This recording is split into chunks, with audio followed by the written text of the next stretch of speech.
马兰一听这话，心里顿时酸极了。他是真没想到，韩美琴现在竟然混得这么好，医疗都是上百亿人民币的身价，比自己强不知多少倍。而他心里酸溜溜的同时，也不禁后怕。这是幸亏没见到韩美琴，要真见到她，他当面跟自己微笑寒暄，问问自己近况，自己怎么回答？韩美琴可不是钱红艳，自己能轻易在后者身上找到优越感。可是韩美琴那可是处处比自己强，比自己漂亮，比自己温柔，比自己博学，更比自己聪明，连身材都甩出自己几十条街。自己跟她比，那就是土鸡和孔雀，没半点优势。原本自己在想到她的时候，还可以安慰自己，自己虽然处处不如她，但就是有办法抢了她的男人。可现在再看，自己以为是胜利品的萧长坤，在别人眼里可能连个屁都不算了。就在他内心无比自卑的时候，叶晨不禁感叹一句，哎呀，妈，你要理解爸的良苦用心。你说万一你跟韩阿姨见了面，她带着几千万的帝王绿翡翠手镯握着你的手，发自肺腑的感谢你，你咋办啊？马兰下意识地问。他感谢我什么？叶晨认真道，当然是感谢你把爸从他身边抢走了啊。正因为你把爸抢走了，所以他才能一个人去美国，并且在美国遇到她的第一任老公，还与她老公一起创下价值数十亿美元的知名企业。如果你当初没把爸从他身边抢走，那现在的他很可能就是现在的你了，每天被老太太和萧长乾一家折磨得死去活来，哪还能有今天高高在上的地位？你说人家不得感谢你把他从火坑里拖出来吗？我他妈！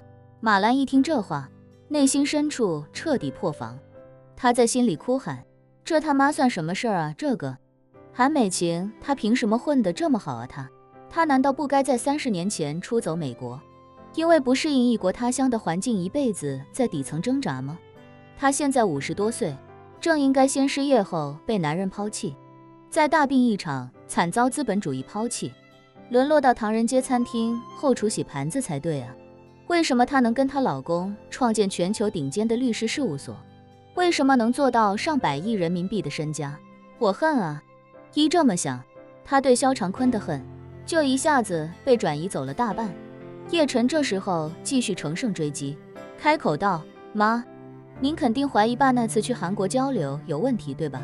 我空口解释你肯定不信，你这样，你再搜一下相关新闻，看一看交流人员名单里面有没有一个叫贺远江的人，那个人就是韩阿姨的未婚夫，人家情侣2人一起去参加的交流，所以爸跟他们俩同行，跟韩美琴肯定不可能有任何问题。马兰下意识又看了看刚才搜到的那个网页，果然在里面看到了贺远江的名字。叶晨所说的这些，瞬间就形成了一套完整的证据链。叶晨见他表情复杂，赶紧又补充道，妈，我跟你说实话吧，韩阿姨要结婚的事情，爸第一时间就告诉我了，而且他还跟我商量过要不要告诉你。可是你也知道，韩阿姨现在混得太好，未来老公也非常了不得。他们这次结婚选的场地是咱们金陵最好的白金汉宫，而且是普通人根本订不到的空中花园。他还不只是邀请了爸，而是邀请了咱们全家。爸当时考虑再三，跟我说还是尽量不要让你知道这件事情，否则的话一定会给你带来很大的打击，所以才瞒着你一直没说。结果没想到你又意外发现结婚请柬，最后闹了这么一出。说着，叶晨叹了口气道，不过妈，你要真想去，那咱就全家人一起去喝他们的喜酒，这样也能让你彻底放下心来，你觉得怎么样？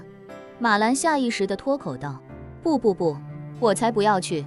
他心里郁闷不已地嘀咕道，他妈的，韩美琴都混得这么屌了，找的对象也是人中翘楚，我什么都比不上他，萧长坤什么都比不上他未婚夫，我跟萧长坤过去干什么？两口子一起去丢人现眼啊！叶晨见他拒绝，还故意说，我刚才听爸跟我说，你是想去的，爸刚才也跟我表态了，说这一次一定要跟你敞开心扉，绝对不再留任何秘密，你要去他就不再拦着你了。一定陪你去。不去了，不去了。马兰不太自然地说道，请柬都被你爸丢高速公路上了，还有什么好去的？叶晨笑道，妈，您是不是网上那些战神回归？大设宴席，雇800个小弟在门口查请柬的小电影看多了，你可别忘了，你跟爸都是韩阿姨的老同学、老熟人了。就算弄丢了请柬，等婚礼当天，你们俩往门口一站，人家2口子在门口迎宾，跟你们俩一见面，自然就热情地邀请你们进去了。马兰连连摆手，真不去了，没必要，都几10年没见了，有什么好去的？没意思，还是不去了。叶晨叹道，别啊妈，其实我还是建议你去一趟。你还爸之间有这么大的心结，这么大的误会，这件事如果不解开的话，以后咱们家的日子也不好往下过。而且爸刚才跟我表态了，去不去只要你一句话，他一切都听你的。说罢，他看向门口方向，高声道，是不是啊爸？萧长坤听叶晨叫自己，红着脸闪身进来，看着马兰，支支吾吾地说道，老婆，我真的错了，这件事我不该瞒着你，从现在开始，我发誓我绝对不会再瞒着你任何事了，而且我一定会想尽一切办法来弥补这件事情。所以我决定，等他们婚礼那天，咱们一家人都去，我一定要光明磊落、堂堂正正的当面把你这个心结打开。说着，他又不禁哽咽着感慨，哎，老婆，其实你根本就没有必要怀疑我，像我这种屌丝，怎么可能配得上韩美琴那样的精英人士？我给他提鞋我都不配啊，在他的面前，我就是。萧长坤说到这里，后面的话术实在是没勇气说出来，但是一想到破釜沉舟的这一战已经到了最后决战的时刻，胜利在望，于是他只能噙着泪，用颤抖的声音说道，在他面前，我萧长坤那就是一坨屎啊。